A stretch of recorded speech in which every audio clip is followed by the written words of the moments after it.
Di sana pula beberapa azab yang lain telah menunggu kami. Hingga setelah habis bulan Ramadan, barulah kami dilepaskan. Umatmu telah merasakan ketenangan berpuasa dan bersahur seorang diri di tengah malam tanpa rasa takut dibandingkan bulan biasa. Hai iblis, bagaimana seluruh sahabatku menurutmu? Jawab iblis, seluruh sahabatmu adalah sebesar-besar musuhku. Tiada upayaku melawannya dan tiada satupun tipu dayaku yang dapat masuk kepada mereka. Karena engkau sendiri telah berkata, seluruh sahabatmu adalah seperti bintang di langit. Jika kamu mengikuti mereka, maka kamu akan mendapat petunjuk. Bagaimana tipu daya engkau kepada umatku? Jawab iblis, umatmu ada 3 macam. Yang pertama seperti hujan dari langit yang menghidupkan segala tumbuhan, yaitu ulama yang memberi nasihat kepada manusia supaya mengerjakan perintah Allah dan meninggalkan larangannya. Seperti kata Jibril alaihissalam, ulama itu adalah pelita dunia dan pelita akhirat. Yang kedua, umatmu seperti tanah, yaitu orang yang sabar, syukur, dan ridho dengan karunia Allah, suka beramal soleh, tawakal kepada Allah, dan selalu berbuat kebajikan. Yang ketiga, umatmu seperti Fir'aun, terlampau tamak dengan harta dunia, serta dihilangkan amal akhirat.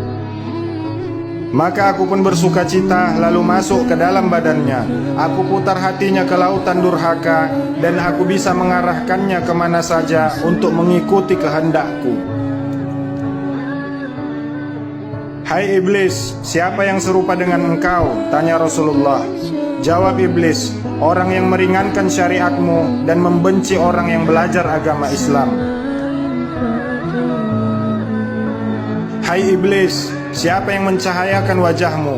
Iblis menjawab, orang yang berdosa, pelaku maksiat, bersumpah bohong, saksi palsu, dan pengingkar janji. Hai iblis, apakah rahasia engkau kepada umatku? Iblis menjawab, jika seorang Islam pergi buang air besar serta tidak membaca doa pelindung syaitan, maka aku gosok-gosokkan najisnya sendiri ke badannya tanpa dia sadari. Hai iblis, jika umatku bersatu dengan istrinya, apa yang kau lakukan? Jawab iblis, jika umatmu hendak bersetubuh dengan istrinya serta membaca doa pelindung syaitan, maka larilah aku dari mereka. Jika tidak, aku akan bersetubuh dahulu dengan istrinya dan bercampurlah benihku dengan benih istrinya. Jika menjadi anak, maka anak itu akan gemar kepada pekerjaan maksiat, malas pada kebaikan, dan menjadi anak durhaka. Ini semua karena kealpaan ibu dan bapaknya sendiri.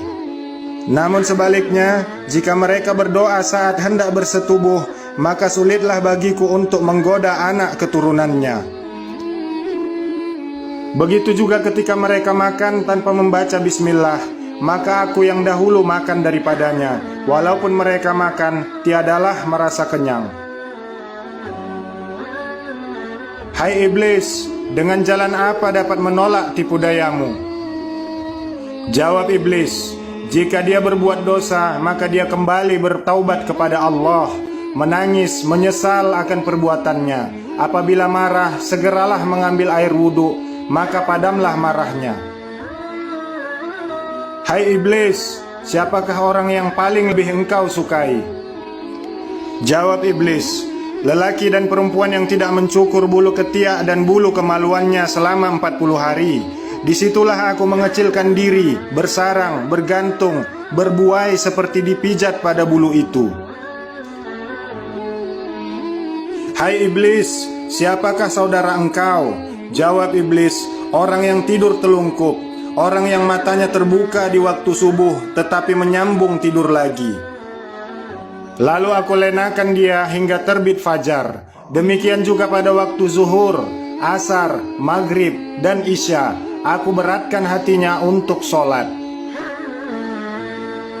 Hai iblis, apakah jalan yang membinasakan dirimu? Jawab iblis, orang yang banyak menyebut nama Allah, bersedekah dengan tidak diketahui orang banyak, banyak bertaubat, banyak tadarus Al-Quran, dan sholat tengah malam. Hai iblis, apakah yang memecahkan matamu? Jawab iblis, orang yang duduk di dalam masjid serta beriktikaf di dalamnya.